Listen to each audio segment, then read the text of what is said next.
Hello, welcome to Quackalope. Thank you for being here. Today we're going to walk you through everything that we have been confused about when it comes to Oathsworn, and some rules clarifications that I have sought out and have been made over on BGG by the designer themselves.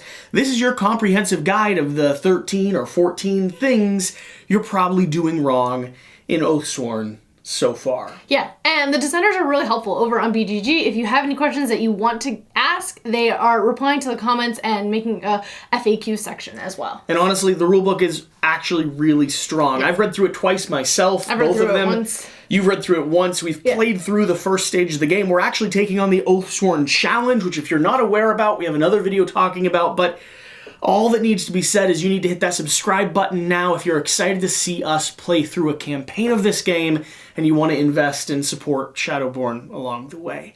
That being said, Shira, let's make this quick, concise, and to the point. Let's start breaking down everything they probably have forgotten about in this first course through. Okay. You want to start?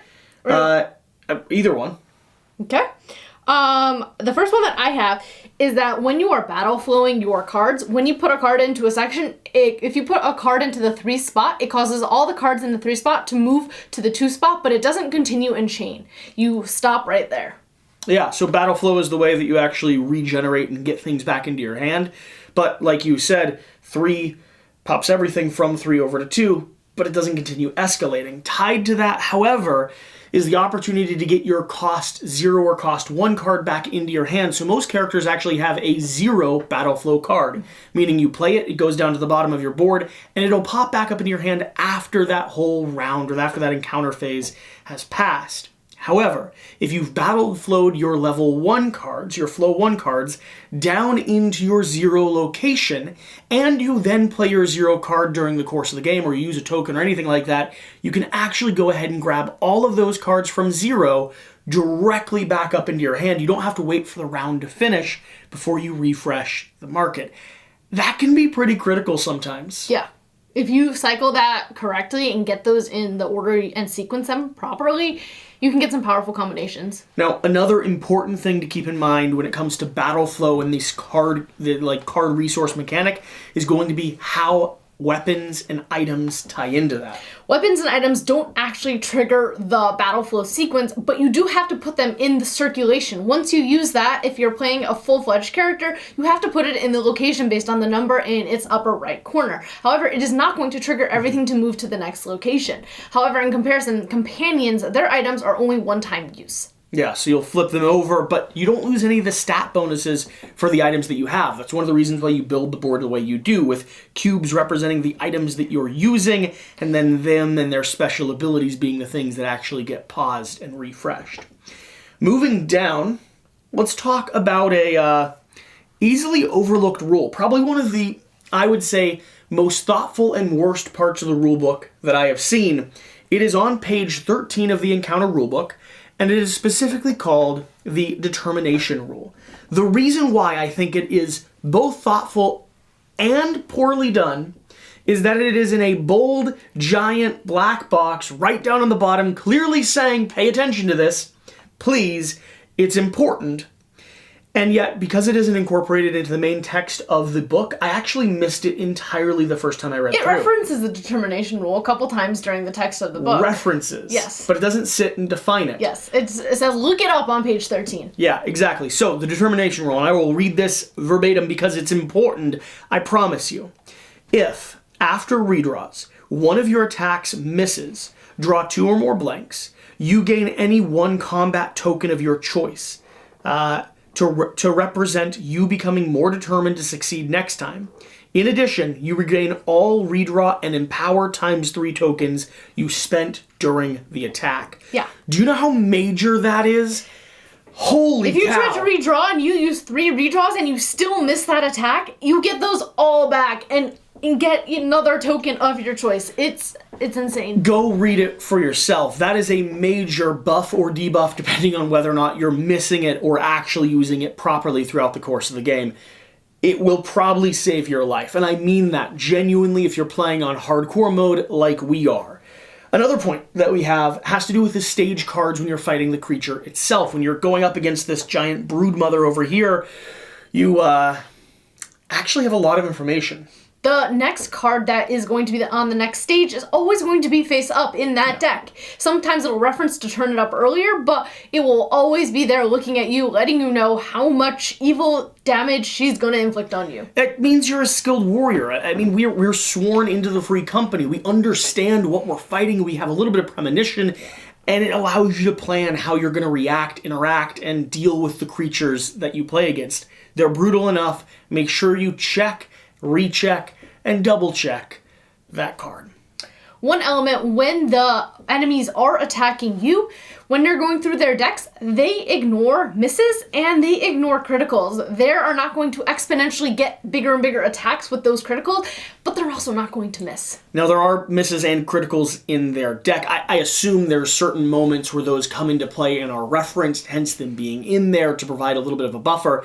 And those misses do count as zeros still. So it's not as if they're just blank ignored cards, but they don't spin off into larger and larger failure rates or success rates like it does for us. Talking about those cards specifically, there's an interesting balance in Oathsworn between drawing cards and rolling dice. And here's the rule you just should always remember. If you're asking yourself the question whether or not you can draw cards or roll dice, the answer is yes. The answer is yes. Always you can yes. Always do it. That even includes side conditions such as when you have gotten a critical on a card, you can then, if you know your deck is awesome and you don't want to waste your deck, you can roll a die for the next one if you are trying to hone that deck skill. And it's kind of a pretty powerful way to do it because drawing a critical on a card is good, but if your deck is in a profitable area, blanks don't actually hurt you when you chain on criticals. So rolling the dice is beneficial and potentially less risky than it would be otherwise. So keep that in mind. An element that I wanted to talk about is fire and water when it comes to the board. I'm actually playing through the Witch in my campaign. Very important to your Witch. She spawns fire and water all over the place. And here's the thing that I think is cool and critical about these things. The enemies are kind of dumb. Like, they don't really care about the stuff that's happening on the earth in front of them. They will move directly into it, directly through it, as long as they can see you across the flickering flames or through the tumultuous water. That means that they're going to slow themselves down, depending on where you place it, or frickin' light themselves on fire and die before they reach you. Yeah. Trust me, building a wall of flame in front of me has been an effective way to stop 3 rats at once. I'd consider it, and they don't move around the fire. It's lovely. It's beautiful. Speaking of enemies and attacking, when you are triggering a whole bunch of horde enemies, you are going to first determine the person who is being attacked by using the rules of north and then west of priority, and then you are going to trigger all of the enemies that can reach that person at once and by closest proximity. Yep. Some of the enemies have horde next to them, and they're going to be attacking in one big attack because they just get powerful, boosted up with each other.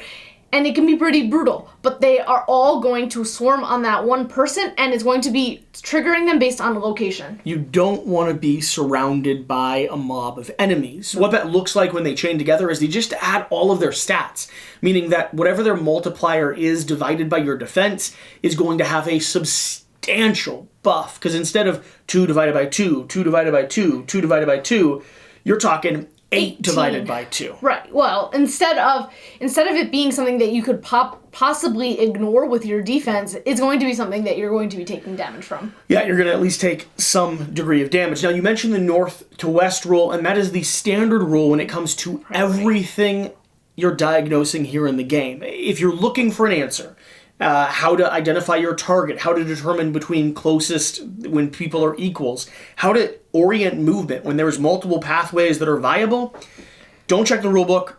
Don't worry about pausing the game. Rule north to west. North starting first, then west after that. That means if you could move down, south to west first, don't do that. Up, across, around the edge. That's the rule. The only difference is if one of your characters actually breaks a die and the enemy is going to rebound and attack you, then you are the priority. Even if you are not necessarily the northernest or western, you become that priority for that specific rebound attack. Yeah, and that's specified on that encounter specifically.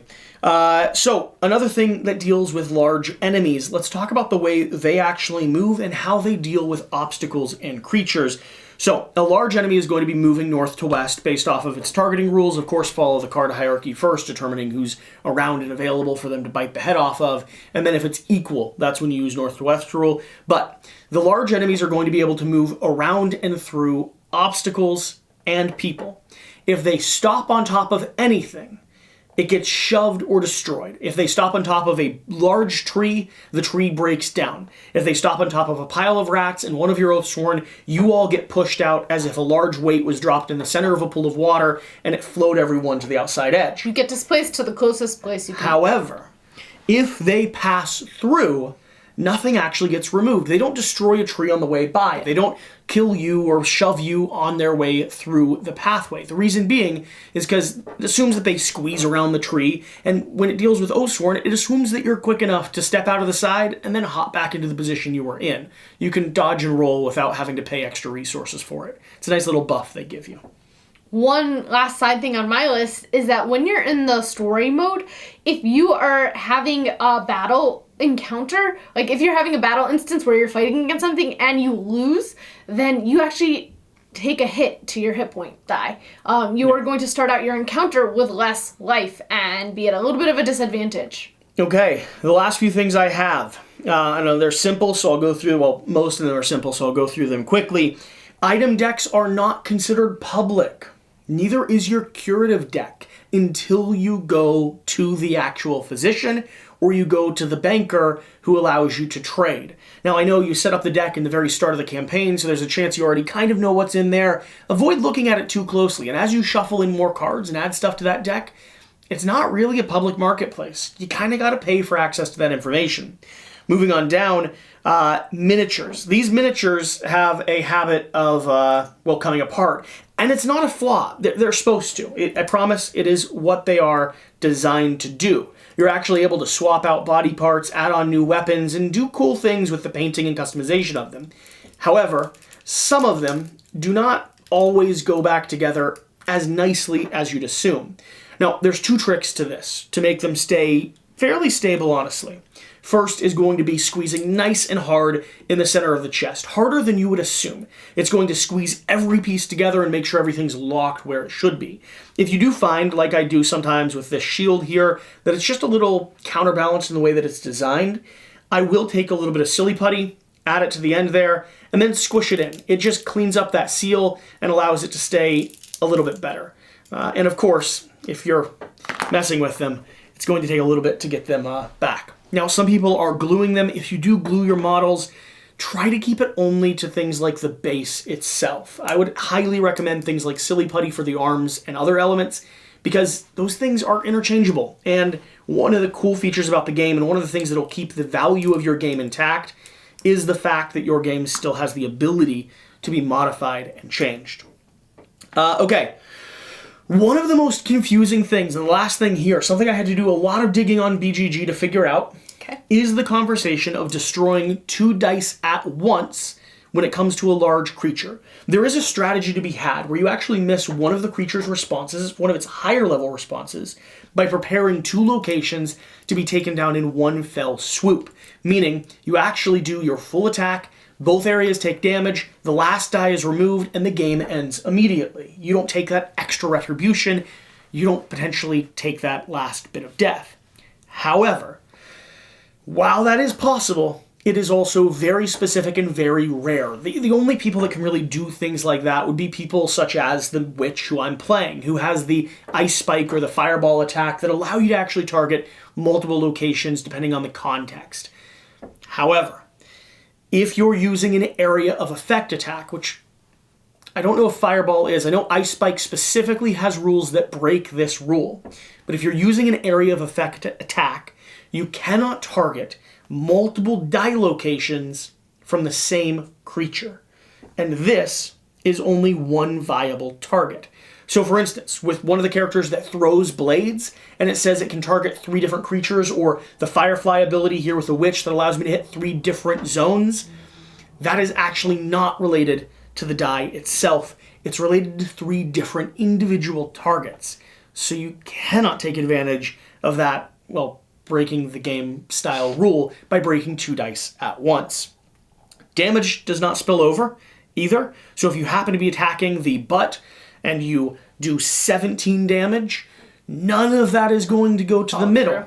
Yep. When a die breaks, it ends your entire attack sequence. It ends everything you're doing after it, and you immediately have a reaction that's targeted against you. So there you have it. It's honestly not that much. It's nuanced rules that are important to the strategic play and the balance of difficulty. But man, I'm loving this game. Yeah. It's a lot of fun, and it is challenging and rewarding all in the same moment. So let us know what questions you still have down below. Let us know what things we might have overlooked, and let us know if we got anything blatantly wrong, because we're known for that. We're definitely playing through a campaign currently, and we've done a lot to try to avoid mistakes. Hence, my notebook and screenshots of rulebook elements talking about things that I missed when we played it off camera. Yep. All right. Thank you for being here. Thank you for watching. Whatever the case. Whatever you do. Remember to do the important thing. Get out and play Oathsworn. We'll see you next time.